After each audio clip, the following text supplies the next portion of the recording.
n'êtes pas une merde. Je sais à quel point parfois c'est compliqué et je pense que vous-même, vous en êtes conscient que parfois c'est difficile de se rendre compte tout simplement que on n'est pas ce que nos yeux pensent qu'on est. Je ne sais pas si ça fait sens, mais quelque part, le reflet, l'image en tout cas que l'on a de nous-mêmes, c'est pas forcément la bonne parce qu'on est trop dur avec nous-mêmes, parce qu'on n'est pas assez objectif, parce que peu importe, c'est pas vraiment. Voilà, on a tout un tas de raisons qui nous poussent à croire que on est une merde et qu'on n'est pas forcément capable de, qu'on ne peut pas le faire, que ce soit par rapport à nos croyances limitantes. Enfin, voilà. Aujourd'hui, l'objectif, c'est aussi de se rendre compte et peut-être de vous permettre avec cette vidéo de vous rendre compte que non. La tête dans le guidon nous empêche de voir ce que l'on est vraiment. Et je vous dis ça parce que je l'ai vécu moi-même là il y a quelques semaines. Et pour être honnête, je vous avais même tourné cette première vidéo. Et en fait, j'y ai mis tellement d'énergie, j'y ai mis tellement d'émotion que la vidéo n'a pas beaucoup de sens. Et en plus de ça, le message ne passe pas correctement, je trouve, parce que y a beaucoup de choses que je donne et on comprend pas trop où je veux en venir. Enfin voilà. Après voilà, je suis quelqu'un d'assez impulsive, je parle énormément avec mes émotions et j'ai aussi beaucoup tendance à parler de façon crue. Je vais pas tourner autour du pot pour vous dire un truc, et c'est d'ailleurs pour ça, je pense que le message est mal passé dans la vidéo et qui peut en offenser certains. Moi aujourd'hui, l'objectif c'est que vous soyez offensé ou pas, c'est pas le problème, c'est surtout de vous faire peut-être ouvrir les yeux pour pouvoir vous aider. On le sait que c'est compliqué parfois d'aller au-delà de ce que notre esprit, on va dire, d'aller au-delà de notre esprit en fait, parce que sans notre état d'esprit, en fait, tant qu'on est bloqué, que notre état d'esprit nous coince, nous empêche, que ce soit parce qu'on a peur, que ce soit parce qu'on n'a pas envie, que ce soit parce qu'on a des croyances limitantes, du coup on est persuadé que c'est impossible, peu importe, bah en fait à ce moment-là, on n'arrive pas à le faire, on ne le fait pas. Et aujourd'hui, j'aimerais peut-être apporter un angle de vue différent, parce que même si on a tendance parfois à penser qu'on est une merde, on ne voit pas à côté de ça tout ce qu'on est capable de faire et surtout tout ce qu'on accomplit. Donc je veux bien croire et penser que parfois il y a des moments où on n'accomplit pas grand chose, mais on a du mal aussi à relativiser en se disant juste prendre conscience dans certaines situations, prendre conscience que là, en effet, je me sens comme une merde parce que je ne le fais pas, c'est un pas qui est énorme. Et c'est pas pour vous trouver des excuses ou quoi, moi je le sais parce que j'ai eu des situations où malgré que je fasse, je sais pas comment dire, mais malgré le fait de le faire, ou malgré de ne pas faire, mais avoir conscience de, c'est un pas qui est énorme, parce que je pense que le pire dans tout ça, ça doit être d'être... Le pire dans tout ça, ça doit être d'être dans le déni, en fait, finalement, de ne pas s'en rendre compte, et de continuer comme si de rien n'était, en sachant que, profondément, en fait, c'est pas possible. C'est pas possible. Donc, tout ça pour dire concrètement que aujourd'hui on se voit, on a une mauvaise estime de soi et on se voit dans nos propres yeux, mais ce que l'on voit de nous-mêmes n'est pas vraiment la réalité. C'est un peu compliqué de se dire ça, parce que en fait le problème c'est que nous on a l'impression de se connaître, on se sait, on se dit ah bah voilà, moi je suis hypersensible donc je me connais. Mais quelque part, notre vision, celle que l'on a de nous-mêmes, est aussi biaisée. Quand on est tout le temps avec quelqu'un, quand on est tout le temps en compagnie de quelqu'un, on a l'impression de connaître cette personne, mais il y a forcément une partie de cette personne que l'on ne connaît pas. Et avec nous-mêmes, même si on est tout le temps avec nous-mêmes, ben, il y a forcément des choses que l'on ne connaît pas. Pourquoi ? parce que notre vision est biaisée. Je vous dis n'importe quoi, j'ai pensé pendant de nombreuses années, et je me suis convaincue pendant de nombreuses années également, que je n'étais pas hypersensible. Et j'en étais persuadée, vraiment persuadée, jusqu'à là, il y a quelques mois, où je me suis rendu compte qu'en effet, je suis peut-être un peu hypersensible, même peut-être beaucoup. J'ai encore un peu du mal à le dire automatiquement. Pourquoi Comment je m'en suis rendu compte? Parce qu'il m'est arrivé à plusieurs reprises de ressentir que mon hypersensibilité émotionnelle me donnait envie de pleurer pour des raisons qui n'étaient peut-être, j'allais dire légitimes entre guillemets, mais c'est pas vraiment une question de légitimité parce que tout le monde a sa sensibilité différente, mais parce que par exemple j'étais dans des situations qui me touchaient profondément, ce qui n'était pas le cas pour les personnes qui étaient autour. Je vois une personne âgée au restaurant toute seule, ça me donne envie de pleurer. Et c'est ça qui m'est arrivé, c'est que j'étais au restaurant avec monsieur, on avait une table à côté d'un père et sa fille, et la fille était sur son téléphone, le papa pas du tout. Et il essayait d'avoir un contact avec elle, et malheureusement, ça m'a fait pleurer. Mais après, voilà, on essaie de relativiser en se disant oui, mais bon, peut-être que à ce moment-là, le repas qu'ils ont passé, c'est parce que en fait, on connaît pas l'intimité des personnes, donc j'ai un peu émis un jugement sans savoir ce qui se passait. Ça se trouve, ils se sont pris la tête, ça se trouve, le papa bat sa fille, enfin, on n'en sait rien, hein, c'est que des suppositions. Et du coup, c'est vrai que je me retrouve parfois dans des situations comme ça où je me dis ouais, t'es peut-être un peu sensible quand même. Et c'est ok, c'est ok. Mais du coup, ça va jouer forcément, le fait de ne pas me connaître, va jouer forcément sur euh, le reflet que j'ai de moi-même, la conscience que j'ai de moi-même, et ce que je pense être capable d'accomplir ou pas. Alors ça va aller très loin dans la réflexion, mais je trouvais que c'était intéressant en fait de vous partager ça parce que on a trop tendance à penser que on n'arrive pas à faire ça donc on est une merde, mais on ne voit pas ce qu'on a réussi à accomplir.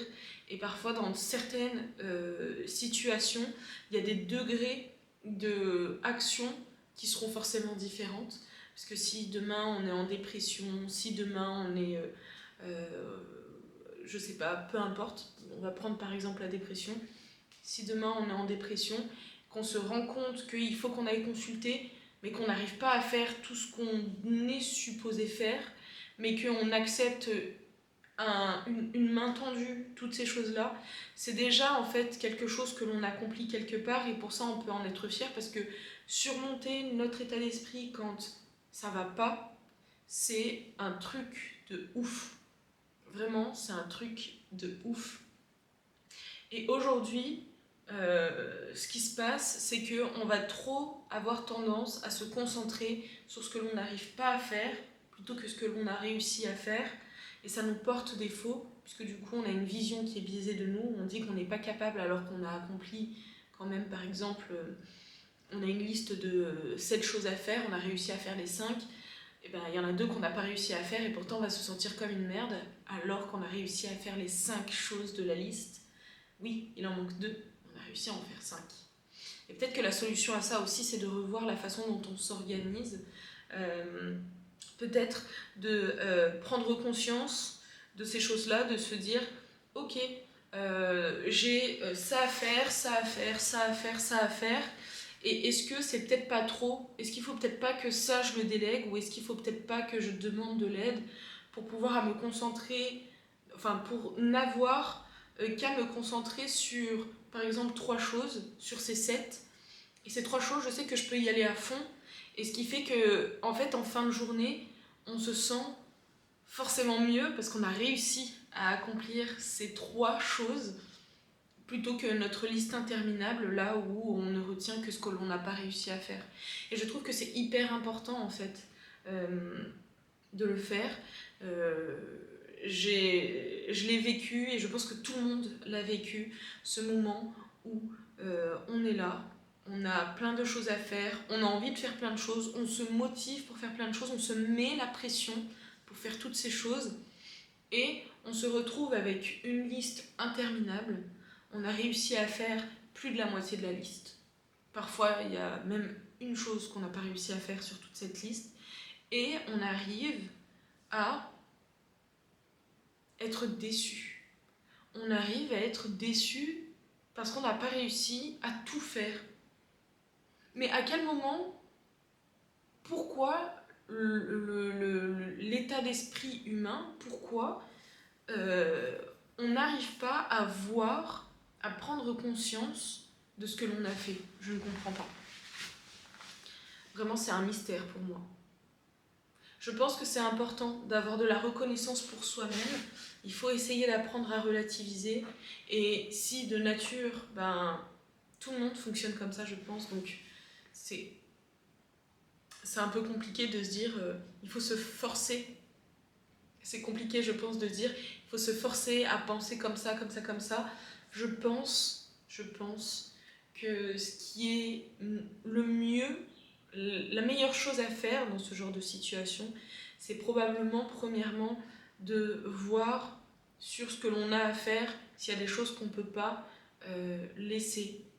Est-ce qu'on est obligé de le faire, se répartir peut-être les tâches dans le couple, demander peut-être à une tierce personne si elle peut le faire, je sais pas, ne pas hésiter à demander de l'aide.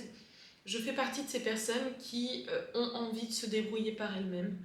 Et ça, je sais que ça remonte depuis que je suis très très jeune, parce qu'en fait, j'ai toujours fonctionné comme ça. Je n'ai toujours que compté sur moi-même, parce que je savais que beaucoup de personnes comptaient sur moi, mais pas que je ne pouvais pas compter sur eux, mais qu'il fallait que j'apprenne à le faire toute seule, parce que le jour où naturellement on cherche de l'aide et que ce n'est pas possible, on est dans la merde en fait. On est dans la merde. Et naturellement, avec le temps, j'ai gardé ce truc-là. J'ai toujours été très très très indépendante. Et ça m'a fait défaut puisque aujourd'hui, en se retrouvant à faire 15 000 choses, je n'arrive pas à le déléguer correctement déjà.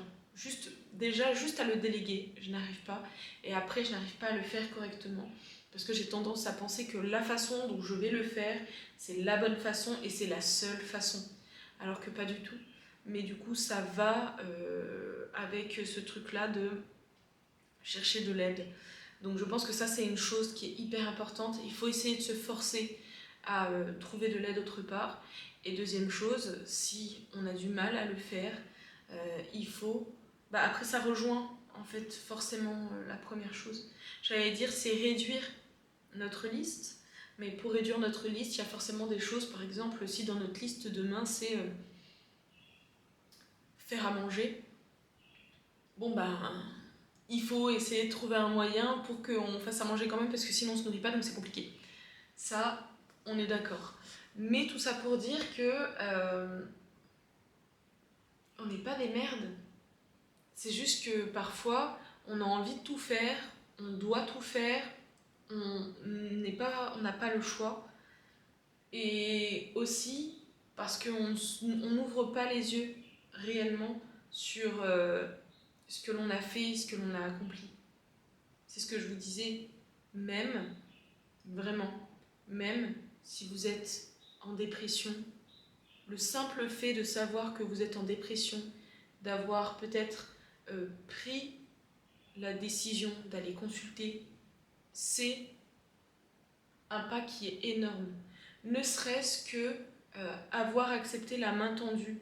Si c'est un proche qui vous a conseillé d'y aller, si c'est un proche qui vous a conseillé de vous accompagner, si, je sais pas, peu importe, mais vous avez accepté cette main tendue, et ça c'est déjà énorme, parce que vous-même, vous n'êtes déjà pas bien et vous êtes dans une situation où vous êtes seul, vous vous culpabilisez parce que vous voyez que vous n'y arrivez pas, que vous n'accomplissez pas ce que vous vouliez accomplir, mais vous ne voyez pas l'effort que ça vous a demandé que d'accepter cette main tendue pour pouvoir vous sortir de ça. Et Dieu sait que c'est difficile, c'est tellement difficile, et pour ça, vous pouvez être fiers de vous. C'est pas parce que c'est pas ce que vous vouliez faire que ça veut dire que c'est pas ouf, pas du tout, absolument pas. Et je pense que c'est même le contraire, parce que tout vous mène à aller vers ce chemin-là. Juste, ça prend peut-être un peu plus de temps, parce qu'on ne peut pas guider et contrôler. On ne peut pas contrôler complètement notre esprit, et parfois ça va pas. Et alors ? Oui, ça va pas. Et alors ? Oui, sur ma liste, j'ai fait que 5 trucs. Et je dis que 5 trucs alors que c'est la majorité. Mais c'est ouf. C'est ouf. Pourquoi on le pense comme ça ? Je ne pense pas réellement qu'il y ait une personne sur cette terre qui soit satisfaite de ne pas avoir fait toute sa liste. Et c'est pour ça que je pense que la meilleure solution, c'est peut-être de réduire la liste et du coup de chercher une tierce personne. Il n'y a que comme ça, je pense, qu'on peut évoluer.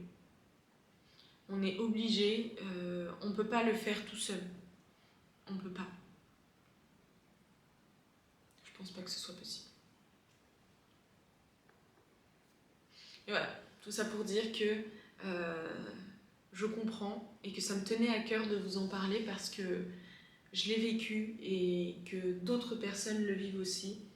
On se sent mal parce que on doit aller faire du sport, on doit marcher, on doit bien manger, on doit bosser, on doit travailler pour soi-même, on doit aller chercher les enfants, on doit faire à manger, on doit bien manger. Je ne sais plus si je l'ai dit ou pas, mais il faut bien manger aussi parce qu'on a envie de perdre du poids.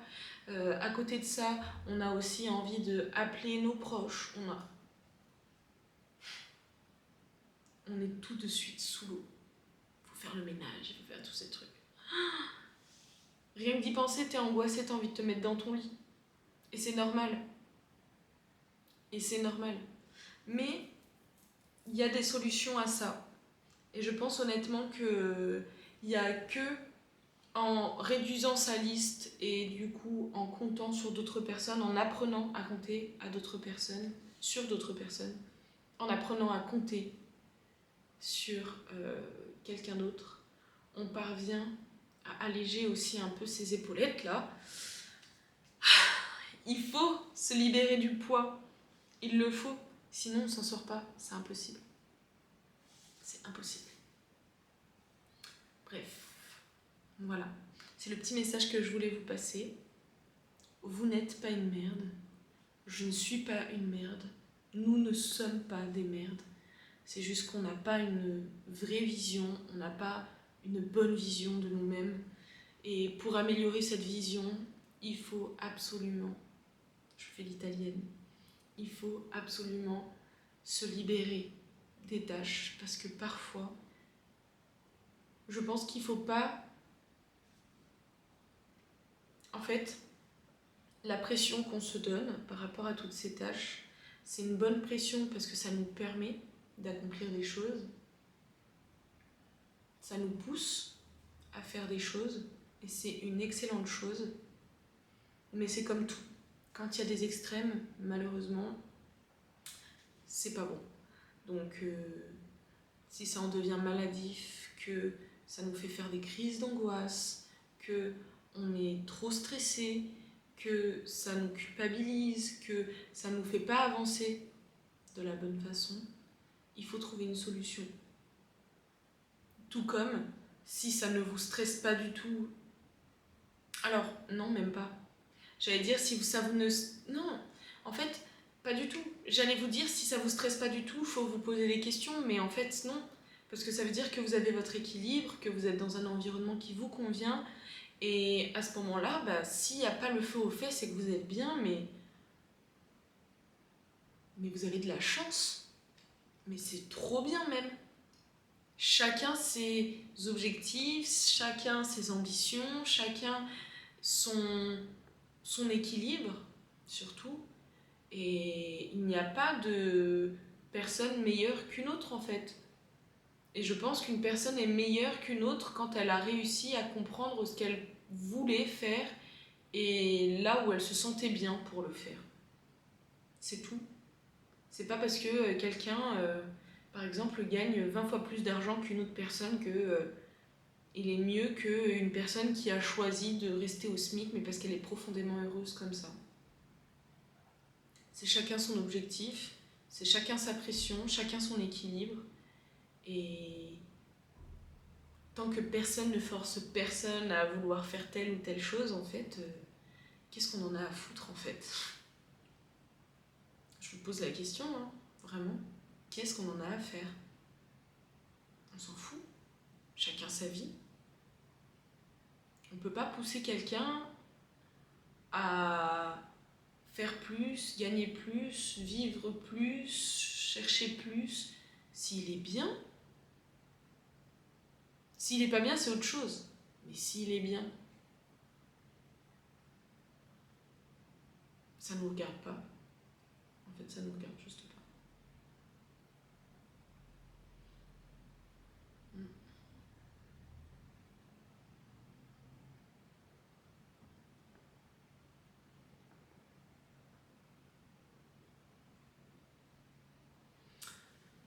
Bon, je pense que j'ai assez parlé. Dites-moi ce que vous en pensez aussi dans les commentaires. C'est un peu différent de ce que j'ai l'habitude de vous partager sur les réseaux. Je pense que ça reste quand même assez positif, mine de rien, parce que c'est une réflexion qui a le mérite quand même d'être là. Vous me direz si jamais ça vous plaît, que je vous partage d'autres choses comme ça. Je suis beaucoup dans la réflexion, alors je suis pas trop dans le spiritou, tous ces trucs-là profonds. Mais par contre, je suis énormément dans la réflexion, dans le cérébral et dans le remise en question, toutes ces choses-là. Donc c'est vrai que une simple chose, on peut me dire une simple phrase, et je peux y penser et cogiter et réfléchir pour la voir sous tous les angles. C'est comme la question de l'ego, la question de toutes ces choses-là. C'est des trucs sous tous ces angles. J'ai besoin de savoir et d'y réfléchir, de vraiment y penser pour avoir une bonne vision d'ensemble et pour pouvoir tout simplement avancer moi-même, que ce soit pour moi ou pour aider d'autres personnes à avancer aussi. Donc voilà, si jamais ça vous plaît, en tout cas vous me direz. On pourra parler d'autres sujets également. Mais dans un premier temps, je suis curieuse d'avoir votre avis sur ce sujet-là, donc n'hésitez pas à me le partager en commentaire. Puis si vous n'êtes pas trop à l'aise en commentaire, comme d'habitude, je vous le dis, mes DM sont ouverts sur Insta, donc n'hésitez pas aussi à me contacter là-bas. Je me ferai un plaisir d'échanger avec vous à ce sujet-là. Donc voilà. Écoutez les copains, merci d'avoir passé ce petit temps-là en tout cas avec nous. Je dis avec nous, mais aujourd'hui, il n'y a pas tout le monde, il n'y a que moi. Mais en tout cas, merci d'avoir passé ce petit temps-là avec moi. On se retrouve très vite, donc on se retrouve même dimanche, comme chaque dimanche, à 20h15. Et on se retrouve donc dimanche dans une nouvelle vidéo. Ciao ciao tout le monde.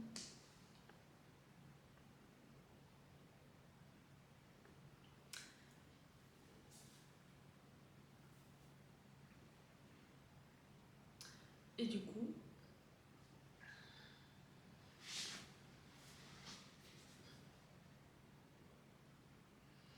et comme chaque dimanche, on se retrouve dimanche prochain à 20h15 dans une nouvelle vidéo. Ciao ciao tout le monde.